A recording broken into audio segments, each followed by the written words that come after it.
I'm Spencer King. Welcome to JACC Cardiovascular Interventions. We have an interesting paper related to a very important subject.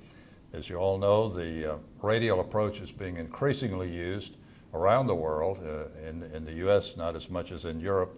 But we have a very fascinating paper giving us insight into how to do the radial procedure, the size of catheters used, and the complications.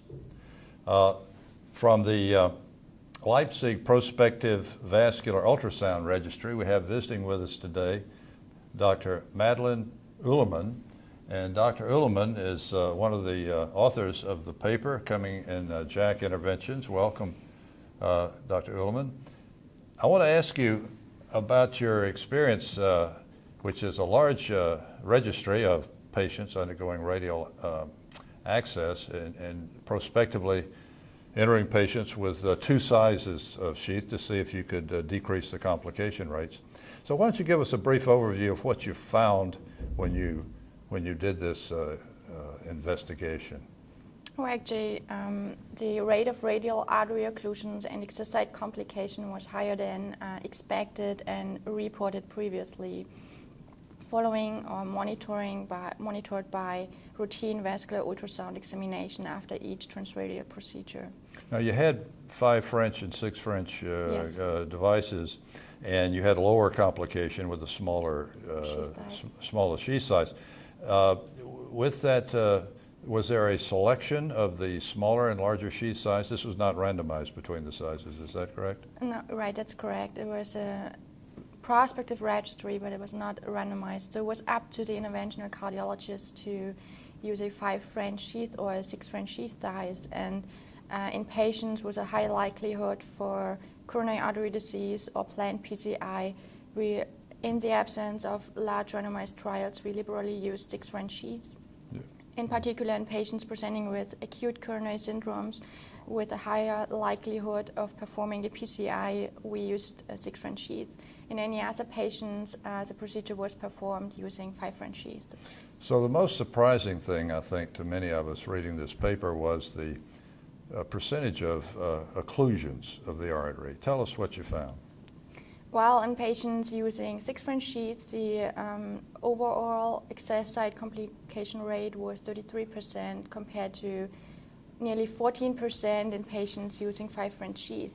In particular, radial artery occlusions were detected in 14% using 5 French sheaths and in nearly 31% using 6 French sheaths.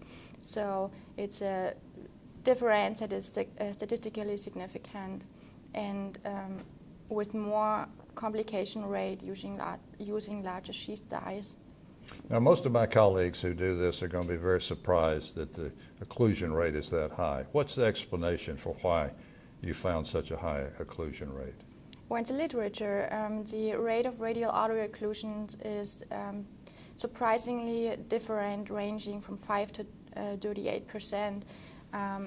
But the difference is that we started a routine vascular ultrasound examination after each procedure because clinical examination alone with pulse control may be unsensitive or not sensitive enough to detect the true rate of radial artery occlusion. So all of our patients were monitored by vascular ultrasound examinations, even in patients that were asymptomatic and did not have any symptoms at the excess site. So you're saying if you look for it, you find it. You find Yes. occlusion.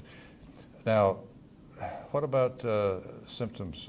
These people were, most of them were free of symptoms, I take it, but some had symptoms? Yes, patients were complaining about it, dual pressure pain at the excess forearm and loss of hand grip force. And they developed this immediately, or about 45% had acute symptoms after taking off the compression device, and as 7% of our patients became symptomatic at home when they were resuming their physical activity within 4 days after the procedure. So the ultrasound was done at what time following the procedure? Within 24 hours. Within 24 hours. So within 24 hours, you have an occluded artery. How many of those stay occluded? Do we know this? Well, yes, we've performed follow-up ultrasound. Actually, patients that were symptomatic were treated with low molecular weight heparin. Patients that did not show any symptoms did not receive a heparin therapy. And of those that were treated with heparin, nearly 55% had a complete reperfusion of the radial artery. And of those that were that had radial artery occlusions and did not receive a certain therapy, only 11% showed recanalization of the radial artery in follow-up. So do you now use low molecular weight heparin routinely Yes. in these patients Yes, who are we do. symptomatic? What about the ones who are not symptomatic? Why not use it in those as well? Well, in the absence of randomized studies, we still do not use it in asymptomatic patients, but in patients showing symptoms, we always they always get heparin. So some of us would wonder if the artery remains permanently occluded, then it's no longer available for a repeat procedure should it be necessary. So you wonder about that. Well, this is very enlightening and going to be surprising, but it points out again that careful observation of the results is important, and sometimes maybe we're fooling ourselves that we have no problems, and in fact we may be.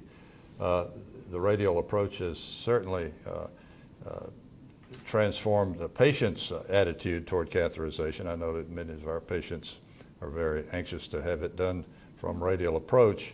Right. When they read your paper, they may say, well, I don't know, maybe I should rethink this, but I'm really applaud your group for studying this in such detail. Thanks for visiting with us, and we look forward to seeing more papers from you. Thank you very much.